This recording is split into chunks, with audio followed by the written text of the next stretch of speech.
Mantan pasangan suami istri Maya Estianty dan Ahmad Dhani nampaknya akan panas lagi.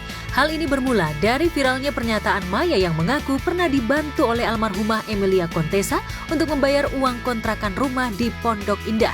Rumah yang sampai saat ini ditempati anak-anaknya bahkan oleh Dhani sendiri. Saat itu Maya masih berstatus istri musisi Dhani. Mbak Emil itu pernah suatu saat itu ngebayarin aku sama mantan suami dulu, bayarin kontrak rumah Pondok Indah. Yang ditinggalin rumah itu adalah Tante Emilia Contessa. Jadi aku masih sangat ingat beliau itu mau mengeluarkan uangnya untuk ngebayarin kontrakan ya. Kontrakan ya waktu itu. Itu rumahnya anak-anak sekarang itu ditinggalin, itu adalah pertama kali yang pindah ke sana yang bayarin kontrakannya adalah Tante Emilia Contessa. Niat hati ingin mengenang kebaikan sahabat lama, pernyataan Maya kembali memantik emosi mantan suami. Lewat akun media sosialnya, Dhani sengaja unggah ulang potongan video viral tersebut dengan caption bantahan tegas soal pernyataan Maya. Ini sudah bukan insinuasi lagi seperti biasa, ini fitnah. Mbak Emilia Contessa tidak pernah bayarin saya kontrakan. Ini konten cari muka seperti biasa. Demikian, Dhani mencoba klarifikasi pernyataan Maya. Boleh jadi Dhani membantah pernyataan Maya lantaran harga dirinya sebagai suami Maya ketika itu merasa direndahkan. Tapi, kalaupun pengakuan Maya benar adanya, mungkin ini juga lumrah karena Maya dan almarhumah ternyata kenal dan dekat sejak dulu. Yang mengejutkan lagi, kedekatan Maya dan Emilia ternyata juga lantaran Maya pernah donor ASI untuk salah satu anak Emilia. Karena adik aku yang paling bungsu, Kaisar, itu pada saat lahirannya, mama lahiran dia, itu mama kan nggak bisa kasih ASI. Of course ya usianya udah 40 lebih pada saat itu. Dan waktu itu Mbak Maya yang ngasih Itu aku lupa.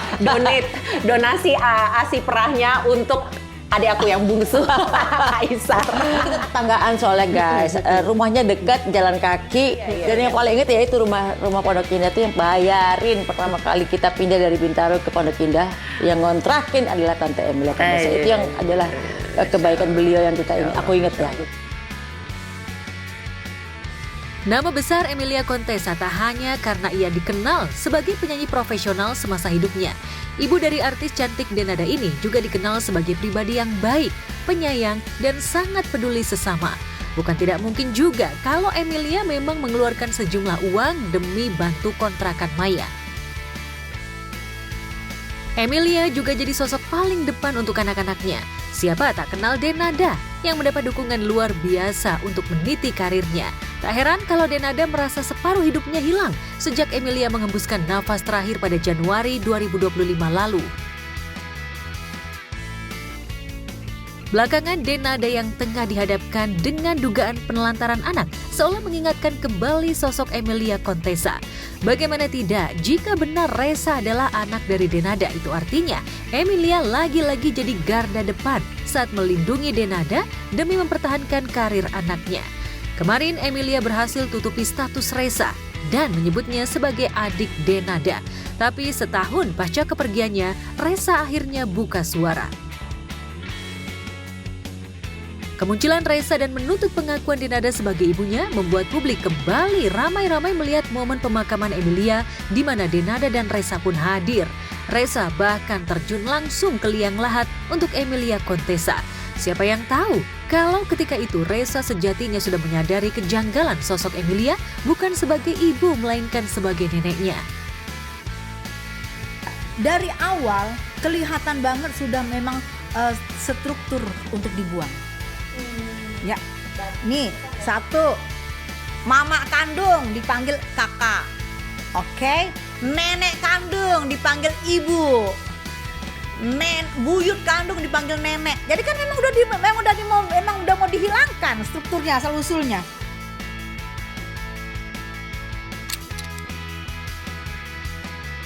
Mulai berani bersuara dan mengundang empati banyak pihak, Reza sampai saat ini masih mengupayakan pengakuan dari Denada. Sayangnya, belum juga ada respon seperti yang ia harapkan. Tapi di kesempatan lain, tangis Denada dalam sebuah program TV mengundang banyak spekulasi publik. Denada berempati pada salah satu peserta di ajang pencarian bakat hingga tak bisa berkata-kata. Disebut-sebut, ia pun tak tahu mengapa hatinya tersentuh dengan peserta itu. Kenapa?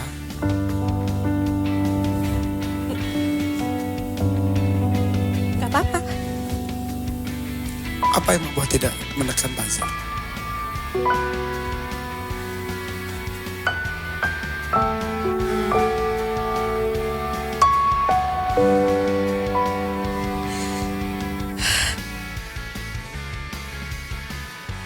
Pernyataan Irfan Hakim dan pelukan Iis Dahlia serta Karen Delano seolah kian menjelaskan bahwa tangis Denada sejatinya tak hanya tentang peserta di hadapannya.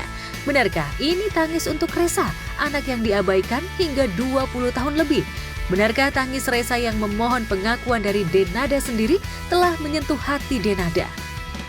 Pasti support, karena biar bagaimanapun kan Denada temen kita, anak aku di sini gitu.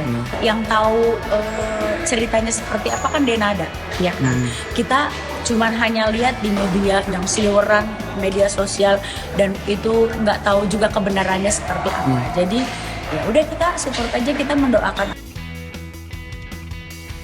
Makin bikin penasaran desakan netizen untuk Denada mengakui kebenaran Resa adalah anaknya Kian Santer.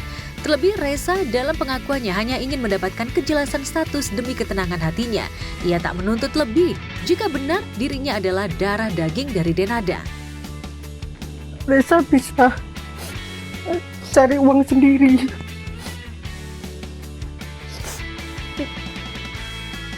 Bisa kerja sendiri, cari uang sendiri. Cuma untuk ketenangan hati selama ini Resa tunggu mulai dulu, mulai terpuruknya Resa sampai detik sekarang pun ibu nggak mau ngakuin. Jadi dengan ributnya seluruh Indonesia, maksudnya aku keluarlah lu ngomongin, hei dia bukan anak gue ya, atau hei udah anak gue minta maaf atau apalah. Ini anak kan juga udah bilang, ya udah saya cuma minta pengakuan, saya mau mencuci kakinya. Kurang apa lagi sih?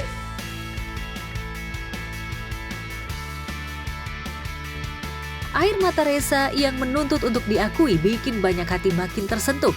Tak ingin membandingkan dirinya dengan Aisyah anak Denada yang lain, namun Resa tetap saja menyimpan luka paling dalam dari kisah hidupnya. Ya maaf nggak mau nyangkut yang lain, tapi harus ngomong gitu. Dan kan anaknya Mbak Dina yang sekarang yang katanya udah kena sakit apa, Mbak Dina sampai segitunya. Kok aku ini yang ibarat katanya sehat, kenapa diginiin? Sebetulnya mulai dulu pengakuan, tapi kan Resa bingung mau ngomongnya gimana. Karena Resa pun nggak deket kan sama Mbak Dina. Aku pokoknya nggak benci. Bagaimanapun itu tetap ibu Resa tuh.